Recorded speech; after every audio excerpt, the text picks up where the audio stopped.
Who were the actual Brooks Brothers? Brooks Brothers has been a mainstay of American formal wear for more than 200 years. The company's suits have been worn by 40 United States presidents. They have supplied uniforms to the American armed forces and suits to regular people for their most important life events, going to the prom, attending their first job interview, getting married. But in July 2020, the firm filed for bankruptcy, likely a victim of the working from home trend and the move towards more casual clothing.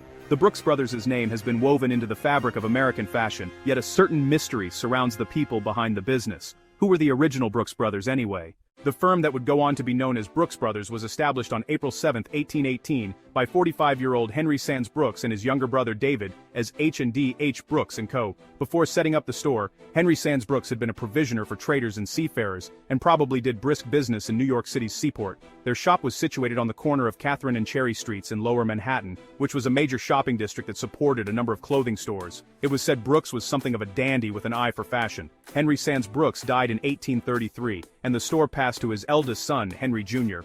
When he died in 1850, Brooks Sr.'s four younger sons, Daniel, John, Elisha, and Edward, inherited the firm and renamed it Brooks Brothers.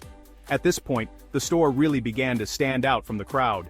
The brothers adopted their familiar logo of a sheep suspended by a ribbon, representing the golden fleece. This ancient symbol harkened back to the Greek legend of Jason and the Argonauts, and was used by tailors and wool merchants across Europe as a sign of quality. By embracing this symbol, the brothers were announcing the caliber of their goods and aligning themselves with the prestige of European fashion. While building a brand on traditional quality, the brothers also saw an opportunity to modernize.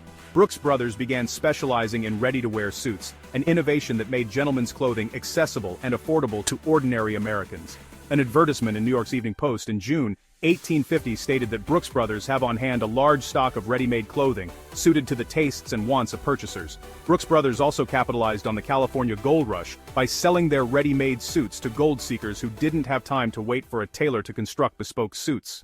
Business boomed in the years leading up to the Civil War, a time when the company benefited from slavery. Much of the cotton used by Brooks Brothers was picked by enslaved laborers in the South. The company also manufactured the types of uniforms worn by enslaved people, forced to work as house servants.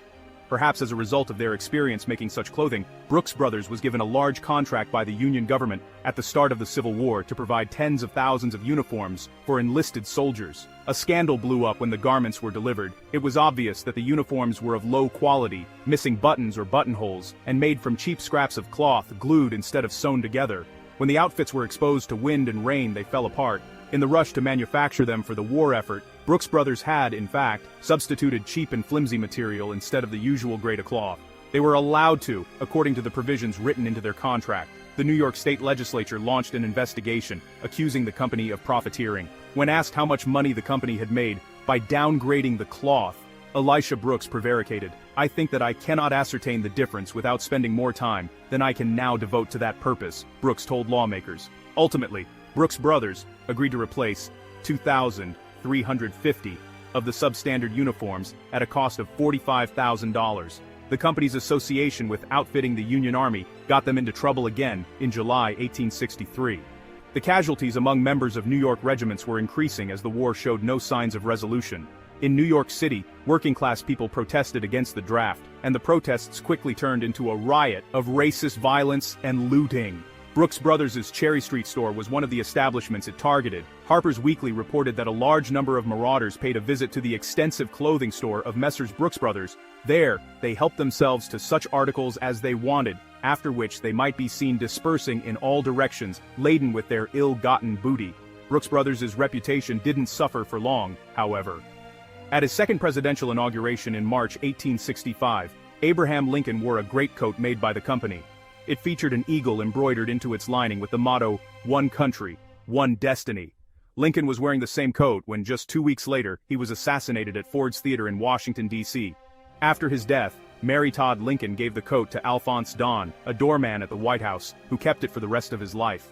Don's family eventually sold the coat to the United States Capitol Historical Society, and it is now in the Ford's Theater Museum's collection. Brooks Brothers continued to grow and expand. The company introduced enduring fashions such as the button-down polo shirt in 1896, the sack suit in 1901, and their own version of a British regimental tie, the striped rep tie, in 1902. For more than 200 years, the company has outfitted presidents, Wall Street traders, and business people, becoming an iconic American brand with worldwide appeal. But today, their future may be less certain.